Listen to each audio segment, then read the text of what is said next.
মুক্ত জীবনে ফিরে এসেছেন।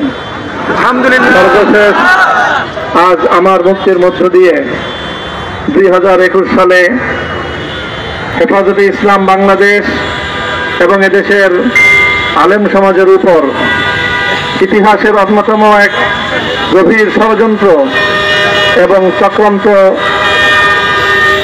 নির্যাতনের যে শৃঙ্খলার পরিচালনা করা হয়েছিল, তার আজকে একটি প্রাথমিক অধ্যায়ের পরিসমাপ্তি ঘটল। আমরা স্পষ্ট ভাষায় বলতে চাই, আমাদের উপর জুলুম করা হয়েছে, আমরা নির্যাতিত, অন্যায়ভাবে আমাদেরকে কারারুদ্ধ করা হয়েছে, বুলেটের আঘাতে আমাদের ভাইদেরকে হত্যা করা হয়েছে। আমরা যখন আমাদের সন্তানদের লাশ এবং তাদের রক্তমাখা বুলেট বিদ্ধ সেই মরদেহকে সামনে রেখে আমরা যখন আমাদের ন্যূনতম প্রতিবাদটুকু উচ্চারণ করতে গিয়েছি, তখন আমাদেরকে কারারুদ্ধ করা হয়েছে, আমাদেরকে নানাভাবে নিষ্পেষণ করা হয়েছে, আমাদেরকে জনগণ থেকে বিচ্ছিন্ন করার সব ধরনের অপচেষ্টা চালানো হয়েছে।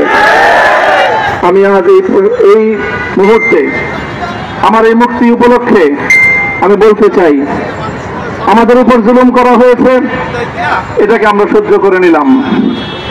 আমাদের ভাইদেরকে হত্যা করা হয়েছে, সেটাও সহ্য করে নিলাম। আমরা আমার সন্তানের লাশ কাঁধে তুলে নিয়েছি, সেটাকেও আমি হাসি মুখে বরণ করে নিলাম। আমাদেরকে অপমান এবং লাঞ্ছনার সব ধরনের ষড়যন্ত্রের সম্মুখীন হতে হয়েছে, সেটাও আমরা হাসি মুখে বরণ করে নিয়েছি। কিন্তু আল্লাহর জমিনে আল্লাহ এবং তার রাসূলের কোন সম্মান এক মুহূর্তের জন্য আমরা বরদাস্ত করে নেব না। আমরা আমাদের সর্বোচ্চ ত্যাগ এবং কোরবানি স্বীকার করতে প্রস্তুত রয়েছি, জীবন দিতে প্রস্তুত রয়েছি। আল্লাহর জমিনে আল্লাহর দ্বীনের ঝান্ডা সমুন্নত করেই আমাদের যাত্রা থামবে ইনশাআল্লাহ। হয়তো শাহাদাত, নয়তো খেলাফত ইনশাআল্লাহ। আল্লাহর জমিনে খেলাফত প্রতিষ্ঠার যে আওয়াজ পৃথিবীর দিকে থেকে উচ্চারিত হচ্ছে, সে আওয়াজ বাংলার জমিনে খেলাফতের এই আন্দোলনকে চূড়ান্ত গন্তব্যে পৌঁছাবে ইনশাআল্লাহ।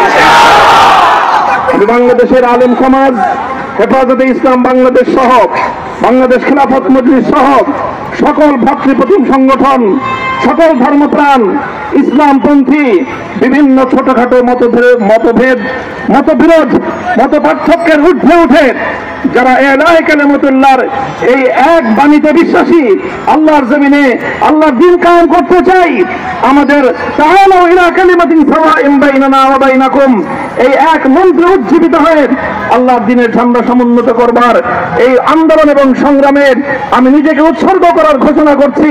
এবং আমার সকল ভাইদেরকে, আমি সকল উলামায়ে কেরামকে এবং ধর্মপ্রাণ মুসলমানদেরকে, ইসলামী নেতৃত্বকে ঐক্যবদ্ধভাবে এই সংগ্রামের ঝান্ডা সমুন্নত করবার, ধারণ করবার আহ্বান জানাচ্ছি।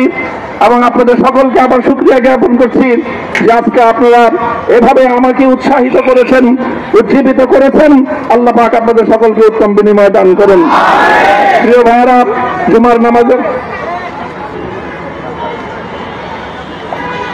জুমার নামাজের একেবারে ঠিক আগ মুহূর্ত, এখন সব মসজিদগুলোতে জুমার প্রস্তুতি চলছে। আমরা এখন এখানে খুব সংক্ষিপ্ত দোয়ার মাধ্যমে আমাদের আজকের এই প্রোগ্রামের সমাপ্তি ঘোষণা করব। এরপরে ইনশাআল্লাহ প্রত্যেকে সুশৃঙ্খলভাবে যার যার জায়গা মতো বা আশেপাশের মসজিদগুলোতে গিয়ে আপনারা জুমার নামাজ আদায় করবেন। আমি আবারও বলছি, আমি আমার আলোচনার শুরুতে কোরআনে পাকের সেই আয়াতটুকু তেলাওয়াত করেছিলাম, হযরত ইউসুফ আলাইহিস সালাতু ওয়াস সালাম কারামুক্তি এবং প্রকৃত যারা অন্যায়কারী ছিল, সেই অন্যায়কারীদের স্বরূপ ওনার সামনে উন্মোচিত হয়ে যাওয়ার পর, জাতির সামনে তাদের স্বরূপ উন্মোচিত হয়ে যাওয়ার পর তিনি যে কথা বলেছিলেন, আমিও নবী ইউসুফ আলাইহিস সালাতু ওয়াস সালামের অনুসারী হিসাবে তার সুরে সুর মিলিয়ে, কণ্ঠে কণ্ঠ মিলিয়ে কথাই বলতে চাই, লা তাসরিবা আলাইকুমুল ইয়াউম। ব্যক্তিগত আক্রোশের প্রতিশোধ আমরা কারো কাছ থেকে গ্রহণ করব না। সকলকে আহ্বান জানাই, মাদ্রাসা, স্কুল, কলেজ, ভার্সিটি কোন শিক্ষা ব্যবস্থার ছাত্রদের মধ্যে বিভেদ করার নীতিতে মামুনুল হক বিশ্বাস করে না। আসো, স্কুলের ছাত্র আসো, আমার মাদ্রাসার ছাত্র পাশে দাঁড়াও, কলেজ থেকে আসো, ভার্সিটি থেকে আসো, তোমরা হাতে হাত মিলো, ইনশাআল্লাহ দেশের স্বাধীনতা অক্ষুণ্ণ থাকবে। এদেশের ইসলাম এবং হাজার বছরের যে সাধনা সংগ্রাম, সেই সংগ্রাম বিজয়ী হবে ইনশাআল্লাহ। এই জনপদ ইসলাম এবং মুসলমানদের জন্য হাজার বছর ধরে এখানে কালেমার ঝান্ডা সমুন্নত করবার জন্য আমাদের পূর্বপুরুষরা যে সংগ্রাম করে গেছেন, সেই সংগ্রামকেই আমাদের কাঙ্ক্ষিত গন্তব্যে পৌঁছানোর জন্যই আমরণ এক সাধনায় আত্মনিয়োগ করতে হবে। সেই আহ্বান আমি সকলের প্রতি ব্যক্ত করছি। ওয়া আখিরু দাওয়ানা আলহামদুলিল্লাহি রাব্বিল আলামিন। اللهم صل على محمد وعلى آل محمد كما صليت على إبراهيم وعلى آل إبراهيم إنك حميد مجيد. ربنا ظلمنا أنفسنا وإن لم تغفر لنا وترحمنا لنكونن من الخاسرين. ربنا آتنا في الدنيا حسنة وفي الآخرة حسنة وقنا عذاب النار.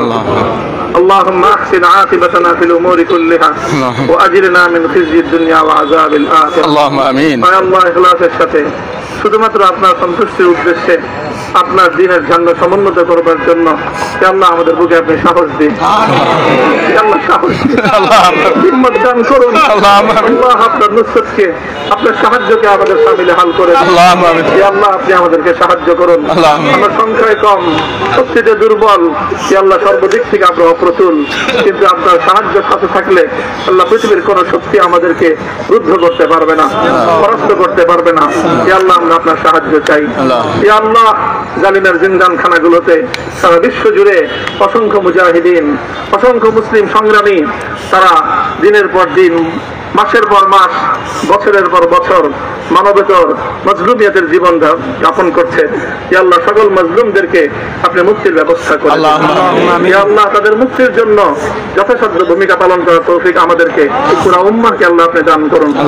সাল্লাল্লাহু তাআলা আলা খায়রি খালকিহি মুহাম্মদ ওয়া আলা আলিহি ওয়া আসহাবিহি আজমাইন।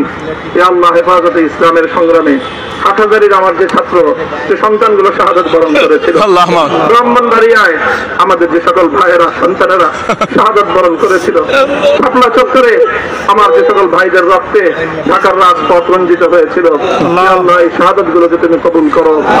আল্লাহ এই রক্তের বিনিময়ে এই জমিনকে তুমি তোমার দ্বীনের ঝান্ডা সমুন্নত করবার জন্য তুমি কবুল করো। সাল্লাল্লাহু তাআলা আলা খায়রি খালকিহি মুহাম্মদ ওয়া আলা আলিহি ওয়া আসহাবিহি আজমাইন। সুবহান রাব্বিকা রাব্বিল ইজ্জাতি আম্মা ইয়াসিফুন ওয়া সালামুন আলাল মুরসালিন।